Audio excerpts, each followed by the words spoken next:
Hi everybody, I just wanted to give you a quick update on some of the things we've been working on in Washington, D.C. this week in Congress. It's been Stop Government Abuse Week, and we started with a few bills that I want to tell you the progress that we made. I think all of us have been kind of blown away about the recent revelations that the IRS has overstepped its bounds and has been targeting conservative groups.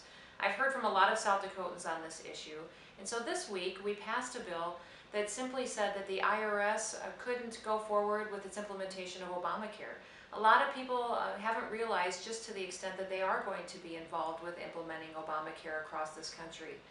Over 50 different ways that they will have authority through that implementation process, and the bill that we passed this week simply said that they needed to stop and couldn't go forward with spending those dollars to put in the health care law that's going to be so detrimental for our country. Another bill that we passed last Congress that's so critically important to our country is called the Reins Act. And this bill says that any rule or regulation that comes out of an agency or a department that has a significant impact on our economy has to come to Congress for approval first. That's a $100 million impact on our economy.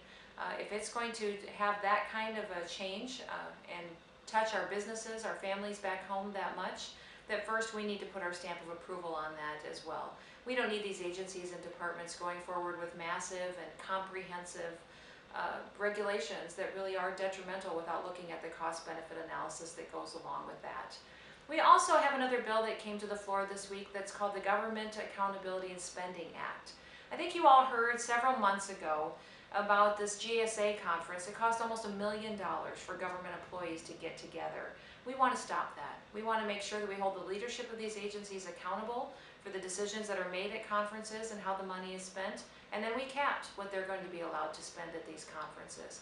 These are just some of the common sense bills that we voted on this week through the House. I would like to ask you to talk to your senators, talk to people that you know that could bring these bills up in the Senate so we could get them signed into law. They are critically important to making sure that we're much more responsible, that we have common sense legislation that gets put into place to fix some of the problems that this government is dealing with. Thank you so much for all your support, and contact my office if you need more details. Have a great day.